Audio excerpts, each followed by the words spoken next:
acho extraordinário que a Academia Brasileira de Letras esteja comemorando o seu 100º aniversário.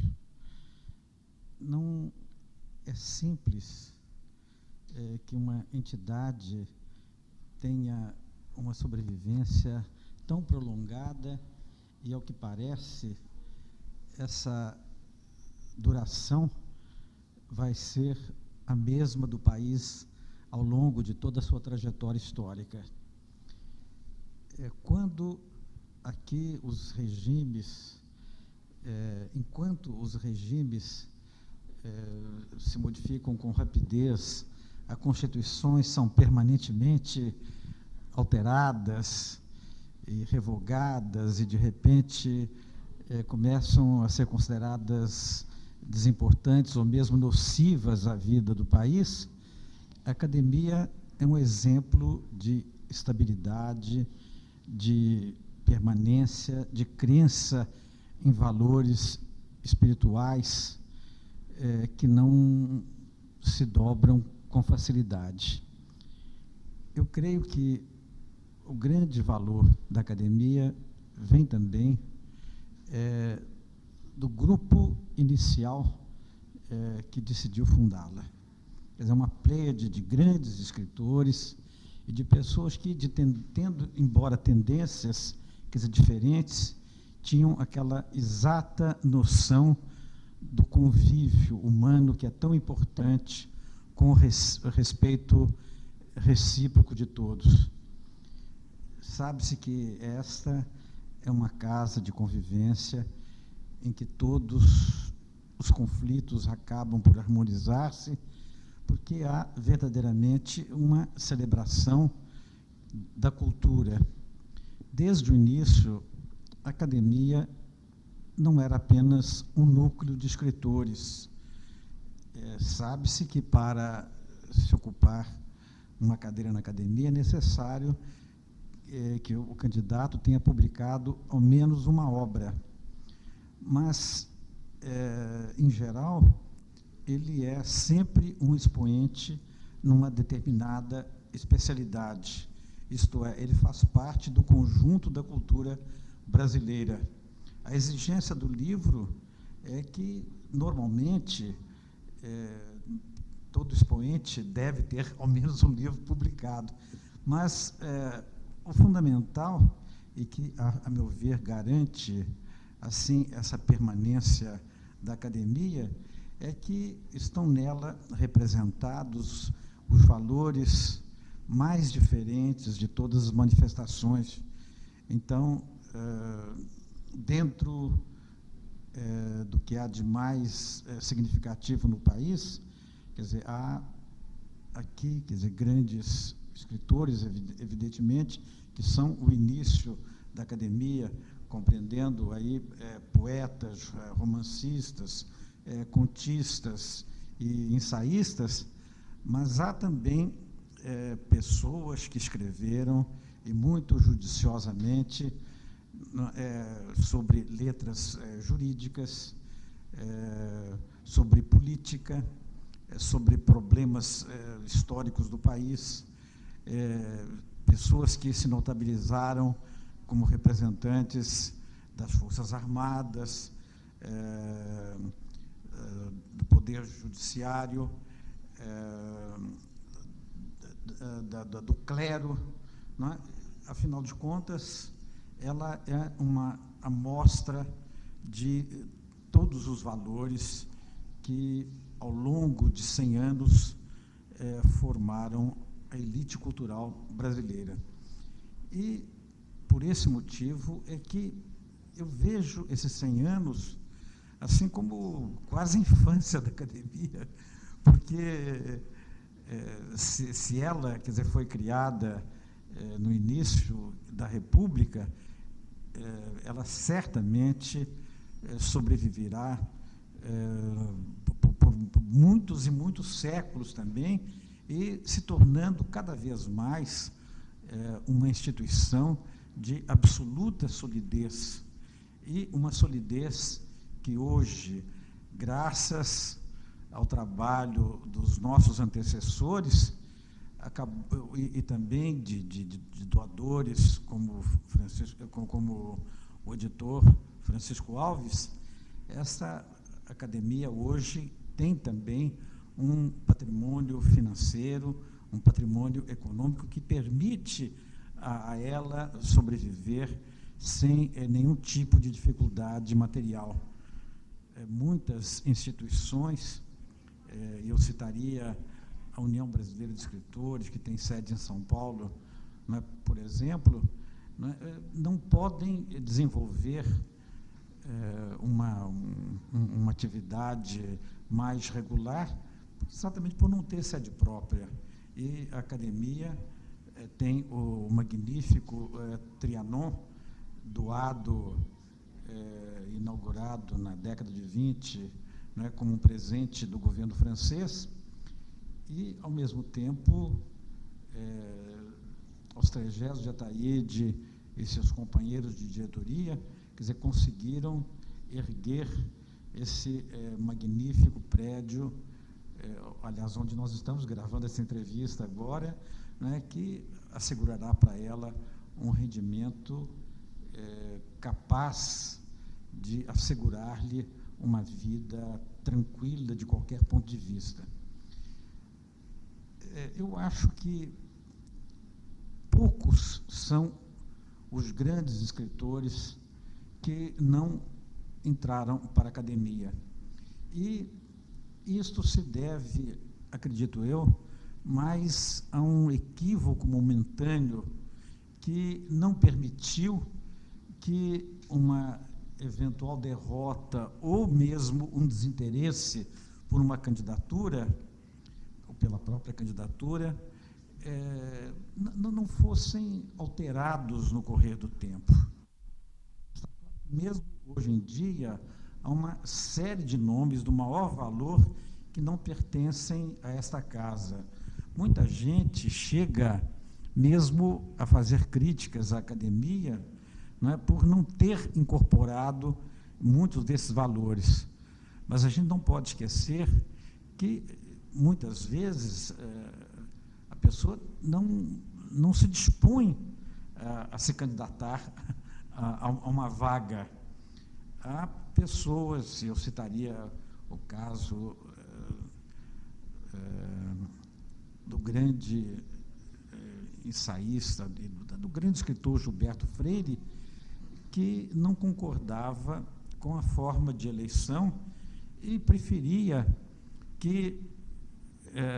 os membros da academia, no seu conjunto, escolhessem, e no caso, o escolhessem para participar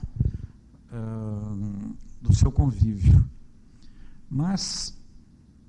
acontece que há um estatuto, há um regimento, há uma série de exigências, há uma série de praxes que vem ao longo das décadas e que isso mostra, inclusive, a humildade do escritor também, que se dispõe a concorrer a uma vaga e, eventualmente, ser derrotado uma vez ou mais vezes, até que, finalmente, numa bela oportunidade, acabe sendo incorporado à casa. Acontece isso. E há outras pessoas que ficam distanciadas, talvez não sintam que tem um espírito acadêmico, no melhor sentido da palavra, não uso aí acadêmico no sentido no sentido pejorativo que é dado ao qualificativo, mas há pessoas que não se dão bem assim em assembleias, em reuniões semanais, e preferem a sua solidão, preferem cultivá-la, ou preferem ficar sempre com o seu próprio grupo de amigos. Mas eu creio que esse convívio da academia é extremamente fecundo para o próprio acadêmico. Eu fui eleito em 94, tomei posse em 95, nós estamos agora em junho de 97, e, na verdade, eu posso dizer que a minha frequência, que não é total na academia, porque eu resido, quer dizer, eu tenho domicílio em São Paulo, embora também disponha de um apartamento no Rio, e tenho honrado um compromisso moral de frequentar a academia ao menos 2 vezes por mês, estar aqui em 2 reuniões. Eu sinto que em muitas reuniões eu escuto de colegas, né, dos confrades, quer dizer, muita coisa que me enriquece humana e culturalmente. Então, este convívio é sempre extremamente importante. A gente sempre tem uma palavra muito interessante para ouvir de um ou outro colega, não é? Há muita gente muito mais experiente, não é? Há muita gente assim que tem um patrimônio, quer dizer, cultural mais vasto, mais rico, e isto acaba se comunicando, não é, a um novo acadêmico, e acaba sendo útil. E, por outro lado, também, ele deixa um pouco a sua especialidade, e toda especialidade tende a ser empobrecedora, e esse convívio com pessoas das mais diferentes tendências estéticas, quer dizer, no caso de escritores, acaba criando, assim, uma visão, quer dizer, muito mais rica do que seja a literatura brasileira, de um lado, e dos problemas culturais brasileiros, se nós tomarmos a casa, quer dizer, no seu conjunto, e por todos os expoentes que colaboram com ela e que figuram em seus quadros. Eu concluiria, quer dizer, com isso, que é extremamente honroso pertencer à academia, e qualquer acadêmico sente um elo que o liga aos demais colegas do momento e também aos seus ancestrais, não só aqueles que ocuparam previamente a sua cadeira, a cadeira que ele ocupa, mas a todos os que vieram nessa casa, que, de certa maneira, passam a fazer parte do seu próprio patrimônio pessoal. E, ao mesmo tempo, ele se sente um elo com as gerações futuras que hão de honrar também essa academia e cada vez mais prestigiá-la. Na minha juventude, havia um certo preconceito contra a academia. Eu poderia dizer que a minha geração é a geração de 45, que foi muito ligada, embora não pareça, à geração modernista de 1922. Muitos acham que a geração de 45, ela procurou modificar certas premissas da geração modernista, no sentido de valorizar de novo a forma que os modernistas teriam quebrado. Mas o espírito dos modernistas, de Mário de Andrade, principalmente, de Oswaldo de Andrade, de Menor de Píquia, de Cassiano Ricardo, mais tarde, e de tantos outros, não é? Eu acho que foi fundamental na formação da geração de 45, e, com isto, um pouco também por causa de Graça Aranha, havia, num certo momento, um preconceito contra poetas que tinham mantido a forma antiga, não é? O soneto, a rima,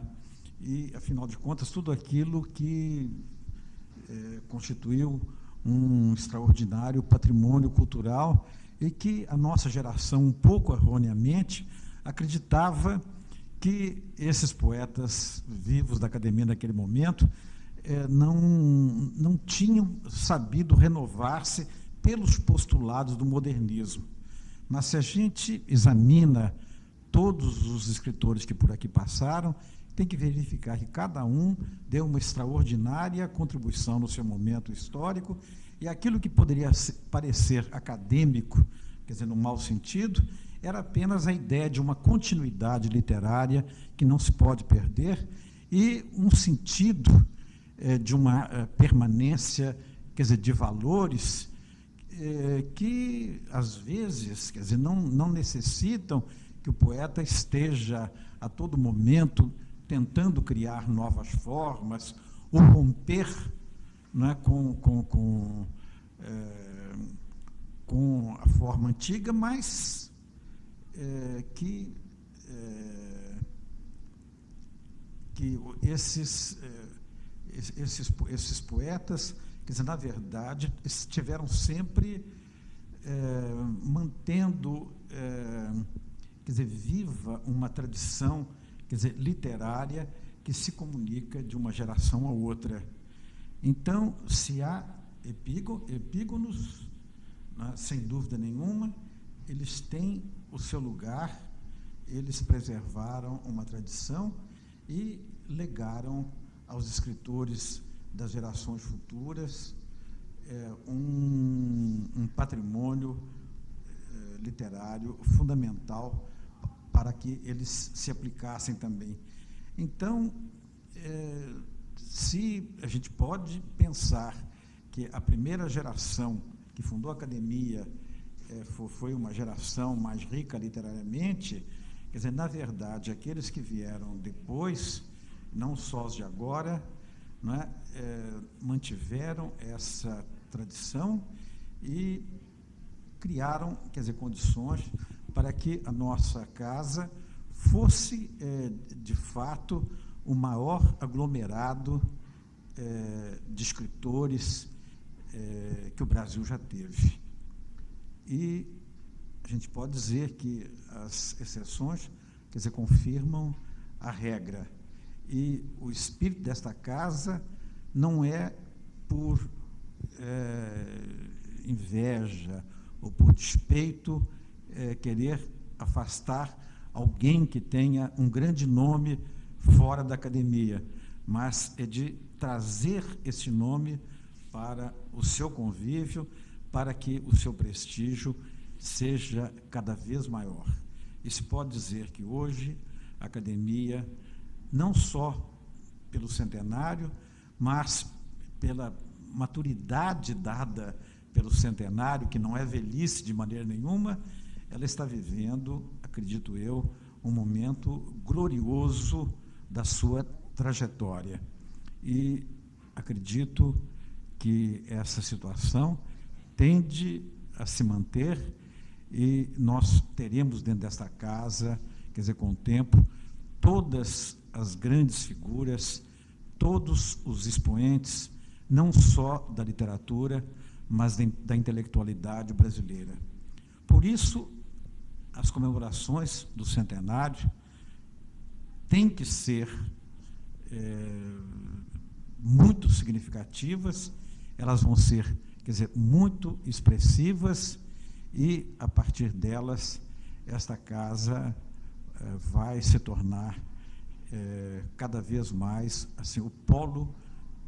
de cultura do país inteiro.